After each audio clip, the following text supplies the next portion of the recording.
Thank you for tuning in today. It is Breast Cancer Awareness Month, so you're probably being bombarded with lots of information about breast cancer and screening and risk factors and so many things. And today we just wanted to discuss breast cancer screening, sort of going over what you as a woman should know about the data that is out there so you can make the best decision for yourself and even speak with your doctor regarding breast cancer screening and density and some other things that we're going to touch upon today. My name is Dr. Monica Sheth. I'm the section co-leader of breast imaging here at NYU for our community division in Long Island, and I'm excited to speak with you today about this topic that's near and dear to my heart. So let's go ahead and get started.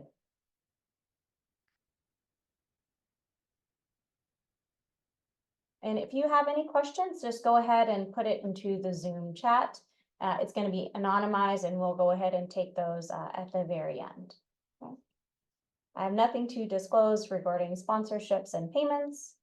And so let's go ahead and dive into it. So breast cancer is a hot topic right now, and it's because it's the most common cause of cancer in women in the United States. It is the second leading cause of death from cancer in women, secondary to lung cancer.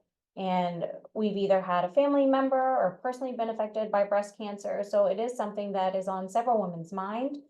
And mammography is actually the only test that's proven to reduce breast cancer mortality. So some of you may be thinking, or I've even had patients and friends ask, well, I know breast cancer is out there, but I don't have a family history. I don't have any genetic mutations. So do I really need to get a mammogram? And I think that's a valid question.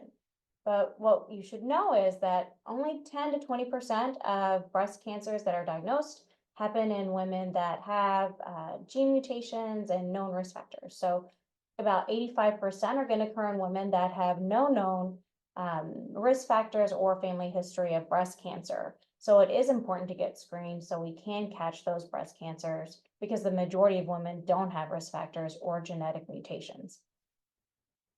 And this is a topic because you might be thinking, well, I really don't want to get a mammogram. It's going to be painful. And I just showed this comic because, after a mammogram, you are going to be squeezed so we can get a really good image.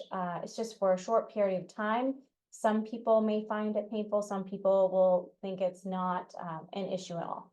So, and just know that if you get your mammogram done, it might be uncomfortable, but it's going to be for a short period of time. And you're going to be able to get a lot of information about your breast health if you get it done.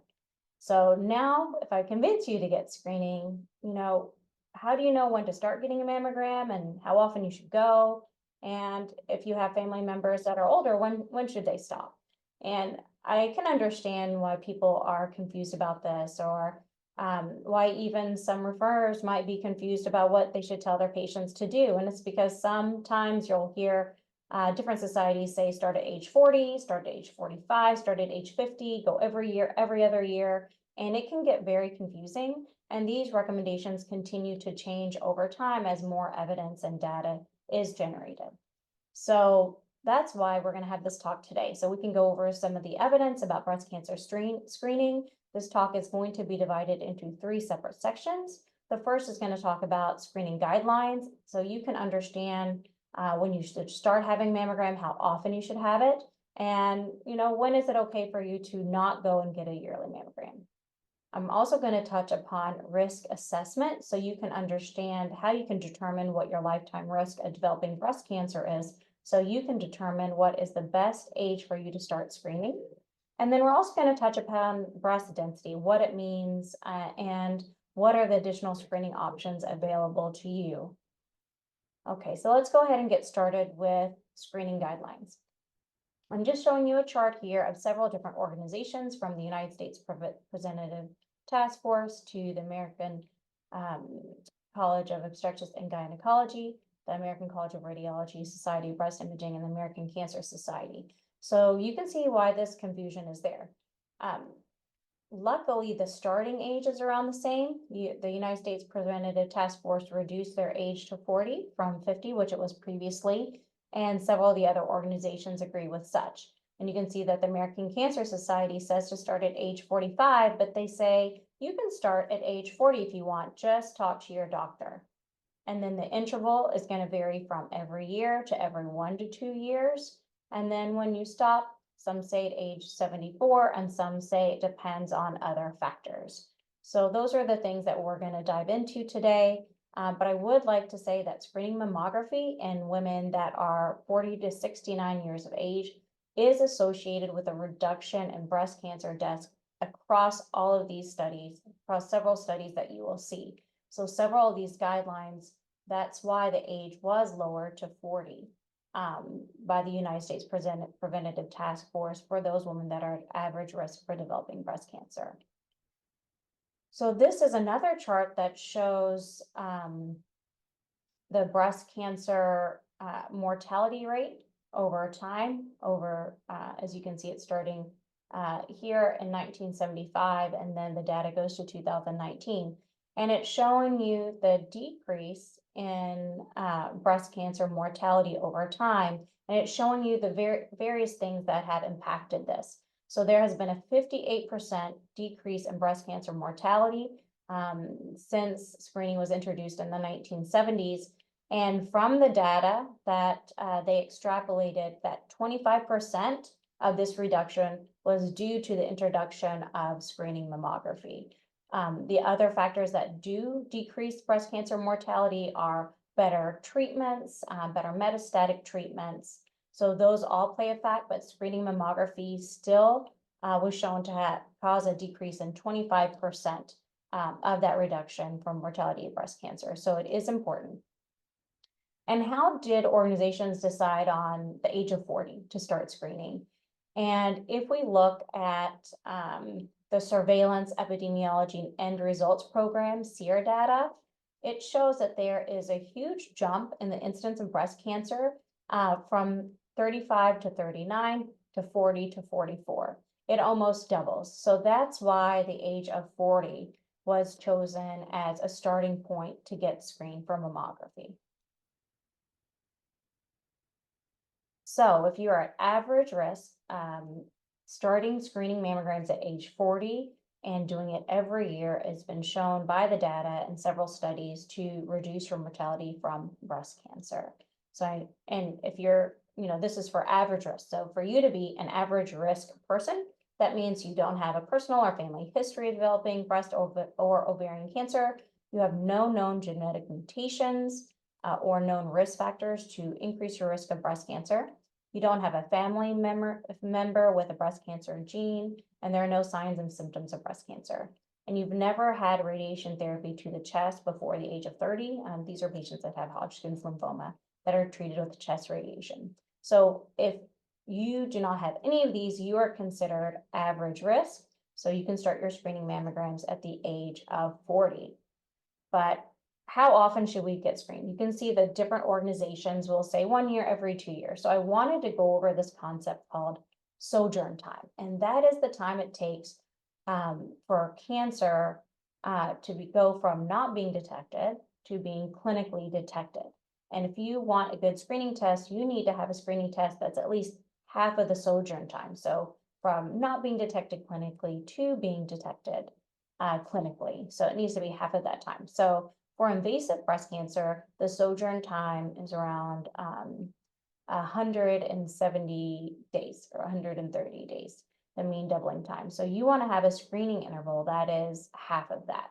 So just let's look, which is also 1.7 years for invasive breast cancer. So just take a look at this chart. So if you are getting screened every 2 years and say your mammogram is clear 2 years ago, and then when you come in, if you happen to develop an invasive breast cancer during that time, you would have missed it on screening. And this means that if you waited 2 years and you have an invasive breast cancer that's growing, that it is more likely for you to actually go to your doctor because you feel something in your breast before getting your next screening mammogram.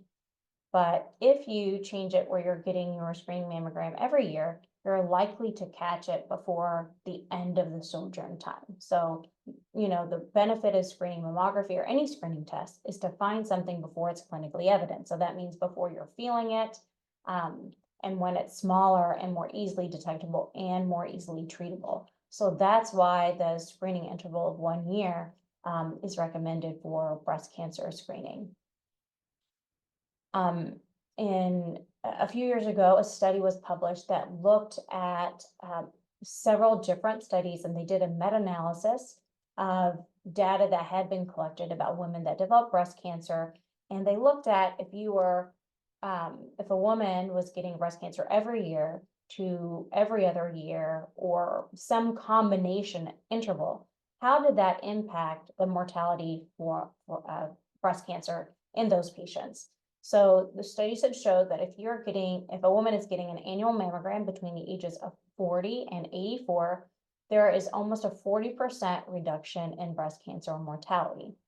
If you do a hybrid model that starts at age 45 and goes to 80, where you're either going every year for a few years and then every 2 years, like stated here, the reduction is around 31%. If you are going every other year and you start at age 50, the reduction from breast cancer, the mortality reduction is 23%. So you can see that the highest mortality reduction of breast cancer comes from getting your screening mammogram every year and doing it starting at the age of 40. So this just repeats exactly what I said. So these models, their surveillance network models, demonstrate that there's a greatest mortality reduction of around 40% when you get your annual mammogram starting at the age of 40. And again, you do it every year. So, and the reason this is important is because if you're doing your screening, that means you're hopefully catching it before the sojourn time of the breast cancer. So you're being able to find the breast cancer on screening. So it's screen detected, it's not palpable. So it's going to be smaller at an earlier stage. There are better surgical options, more effective chemotherapies, and there are fewer interval cancers. And the interval cancer means that there are fewer cancers that are showing up in between the time of your screening mammograms. And when I say showing up, it means by you finding it clinically or your doctor finding it clinically. So if you're questioning about how often you should get a screening mammogram, if you get one every year, that shows to have the greatest benefit in breast cancer mortality reduction. So lastly, I do have a few patients that will come in and say, do I really need to come in next year? You know, I'm 80 years old, do I need to come in?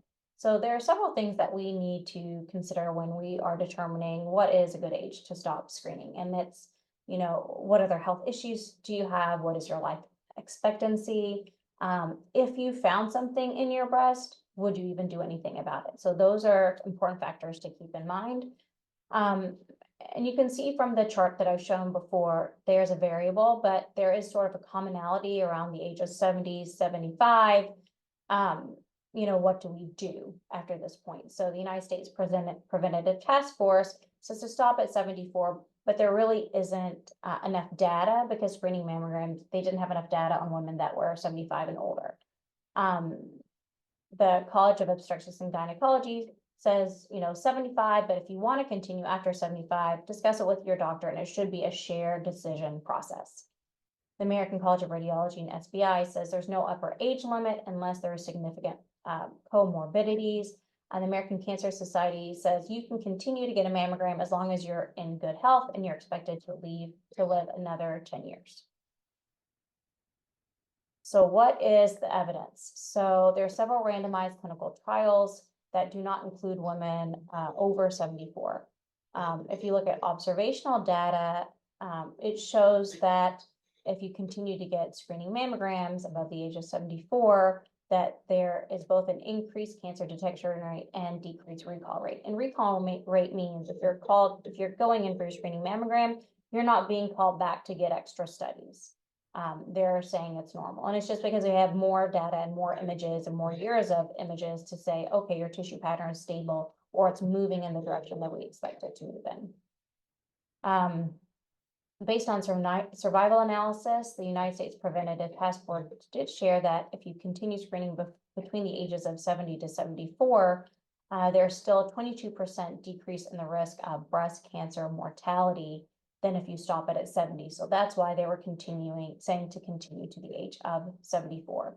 But again, if you're trying to determine what's best for you, talk to your doctor, consider your current health status and your life expectancy to determine what's best time to stop for you.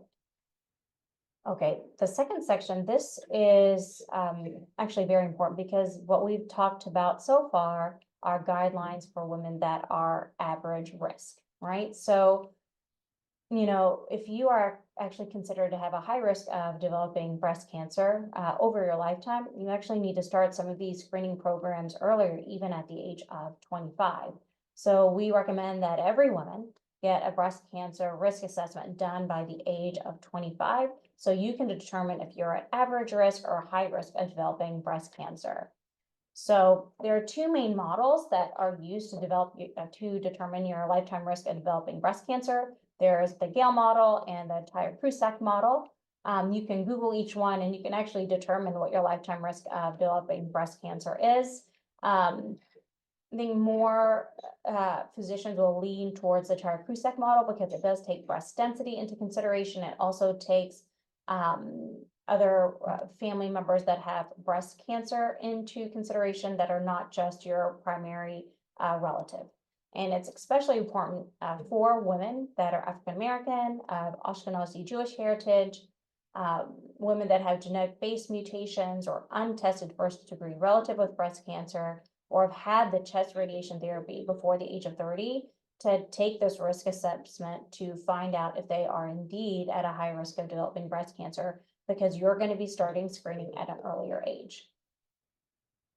So the risk assessment. So white and Black women have the highest incidence rates of breast cancer. White women have a higher incidence than Black women, except that the mortality from breast cancer is higher for Black women.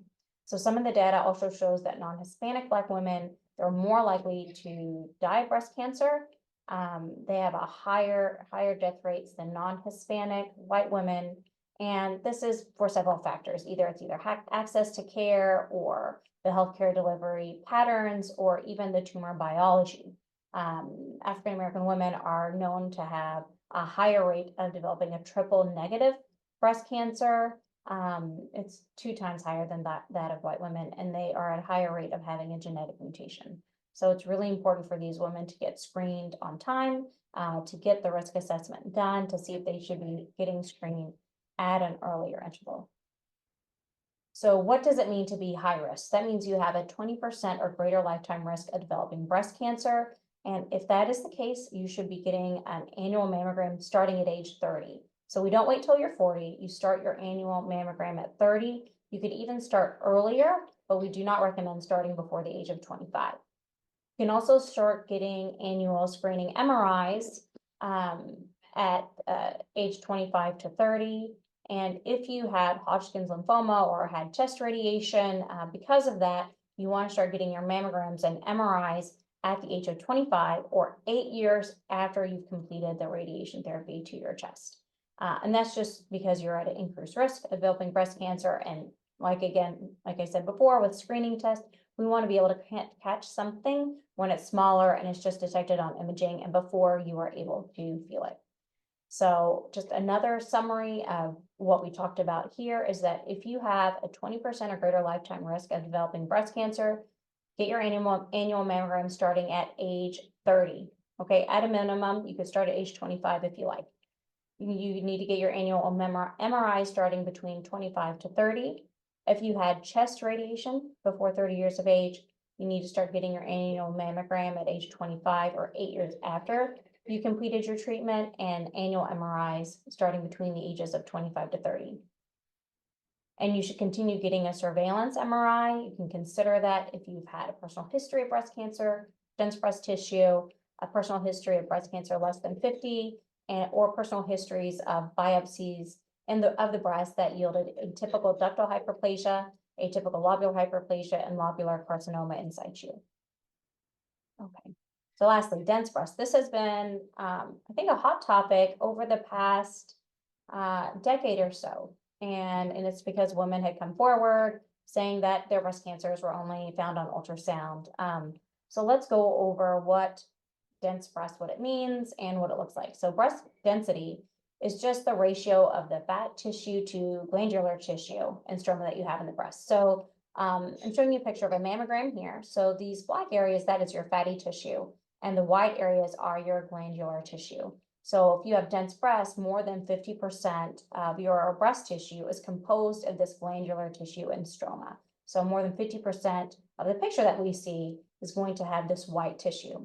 And if you have dense breasts, it doesn't mean that it's abnormal or you have an underlying abnormality, and it doesn't even correlate to how hard or firm your breast tissue is. It really is, breast density just refers to how your mammogram picture looks to a radiologist. And the reason it's important is because I just want to show you the difference. So we have 10% of the population that are going to have fatty breast tissue. So the majority of the tissue that we see here, it's going to be the fat or the black. 40% are going to have scattered tissue. That means around 25 to 50% of their tissue is going to have that glandular tissue. If you are heterogeneously dense, that means 50 to 75%. You have the glandular tissue and extremely dense, which is 10% of the population. More than 75% of the breast tissue that we're seeing is going to be this glandular white tissue. And the reason your breast density matters is that the glandular tissue is white on your mammogram, but so are breast cancers. So this is just a picture of, a breast cancer, a little icon that I created. But I'm just showing you how easy it is to spot in somebody that has fatty tissue and how it gradually gets harder to when you get to somebody that has the extremely dense breast tissue. So that dense tissue can hide a breast cancer on your mammogram. And it also can increase your risk of developing breast cancer just because you have more of that glandular, hormonally sensitive tissue in your breast. So you have a 4 times increased relative risk of developing breast cancer if you have this extremely dense breast tissue compared to the fatty tissue, and about 1.2 to 2 times increased risk if you compare it to people that have the scattered tissue. So dense breast can mask an underlying breast cancer, and it can also just increase your risk of developing breast cancer, or your relative risk. And this also brings me to tomosynthesis. This is a technique that we do on our mammograms on every patient that has a screening mammogram at NYU. And it is where an X-ray tube goes across the breast. It takes pictures at 15-degree increments, and then it makes a movie for us. So we can actually, instead of just seeing a 2D picture of your breast, we can actually see through the different slices of your breast. So this is somebody that has dense breast tissue. And I'm just playing it. So this is actually how radiologists see it. I'm scrolling through the tissue. It's dense tissue, and it's helping me pick up a cancer that's here because I can see that the tissue is being pulled in, right? So if I'm just looking at the 2D image, I'm just going to see the glandular tissue. But with the 3D imaging, it really helps us see through that dense tissue so we can see some of the cancers that might be masked by overlying dense tissue. So having the tomosynthesis is a fantastic addition to your mammogram. And like I said, all the screening mammograms that are performed here at NYU, patients are already getting the 3D tomosynthesis. So it's helping us see through your tissue if it's dense. And this is just another example of some dense breast tissue. And this is just a slice of the 3D image that lets us know that there's a mass here, a cancer here, and we can see that there's a change in the tissue pattern around it. So tomosynthesis does help you find an additional 1 to 3 breast cancers per 1,000 women that are screened. So if you have dense breasts, or you're wondering, how can I find out if I have dense breasts? So if you have a mammogram done, you're going to get a letter in the mail that tells you if everything was normal, if you need to come in, etc. But there's also going to be a paragraph that says, you are noted to have dense breasts. This can mask an underlying breast cancer or increase your risk of developing breast cancer. You should talk with your doctor about additional screening measures for breast cancer, such as ultrasound or MRI. So if you do have that clause in your letter, and you can also see it on your radiology report, so we talk about your tissue pattern, you'll see if it says heterogeneously dense or extremely dense, that means you have dense breast tissue. Talk to your doctor, see if you would benefit from additional screening, such as a screening ultrasound or MRI. So a screening breast ultrasound, there's no radiation here. We use sound waves to get images of the tissue. This helps us find an additional 2 to 4 breast cancers in women that have dense breast. of 1,000 women that are screened. Breast MRI is the most sensitive test for detecting breast cancer. You do have to administer IV contrast so we can find abnormalities in the tissue. There's no radiation, similar to breast ultrasound. This helps find an additional 8 more breast cancers in 1,000 women that are screened. So again, this is more sensitive than mammogram or ultrasound. It's especially sensitive in women that have a BRCA gene mutation. And this actually may have you thinking, well, if the MRI is so sensitive, why do I need to get a screening mammogram? And the reason for that is that screening mammograms actually help us see different things. So there are some things on your MRI, such as low-grade DCIS, that might not even show up on your MRI. And those show up primarily as calcifications that are going to be more easily visible on your screening mammogram. You're not going to see microcalcifications on an MRI. So it's still very important to get your screening mammogram because it's going to help us see things that, might not see on ultrasound and you're not going to see on MRI. So we use all of those imaging tools together to really assess your tissue. And some women that are at high risk of developing breast cancer, they do like to get their screening mammogram at one point and then 6 months later get the breast MRI, just so every 6 months the breast tissue is being evaluated. Okay. This has actually been a topic that several patients have brought up because it is an issue, has become an issue in New York where will you be covered by insurance if you get a supplemental screening, ultrasound, or MRI? So for you to find that out, you have to check with your insurance, you have to check with hospital billing. Good news is that Governor Hochul did pass legislation that is going to require health insurance plans to cover screening ultrasounds and MRIs in women that are high risk or have indications to have these studies done. Unfortunately, we do have to wait for that legislation to take effect. It's going to be January 1st of 2026. So it's coming. I wish it were coming faster, but it is very good news that this legislation was just recently passed. So I know I covered quite a few things today. I want to just go over some takeaways. I do also do a lot of teaching, so you'll find if there are parts of my talk that are repetitive, it's because these points are so important and I really want you to remember them. So by the age of 25, you should be having a breast cancer risk assessment. You can look up these tools online, the Gale risk model, the Tyrer-Cusack model. You can speak with your doctor and discuss your risk factors, but figure out what your percentage lifetime risk of developing breast cancer is, because if you are at high risk, you're going to need to be starting to get your annual mammogram at age 30 and sometimes even sooner. Okay. And you could also qualify for getting a screening MRI. So have your risk assessment done by the time you turn 25, so you know if you need to start getting screened earlier. If you are average risk, you should start screening mammography at the age of 40. If you do it every year, that has the greatest mortality reduction of breast cancer. It's up to 40% in studies. And after the age of 75, discuss it with your doctor. See what's best for you, look at your life expectancy, your comorbidities, and if it's something that you really want, go ahead and get it done. It's going to be helpful information to have. And breast screening in women that have been 75 and above continues to have benefits in terms of deaths averted from breast cancer and life years gained from finding it early. If you are at high risk, get your mammograms at least by the age of 30, not before the age of 25, and start getting annual mammograms between the ages of 25 and 30. And if you have dense breast, first of all, look at your mammogram report. It will say if you have dense breast or not, and that information will also be in the lay letter that you receive in the mail. Talk with your doctor about getting a screening ultrasound or breast MRI, and if that would be helpful in your case.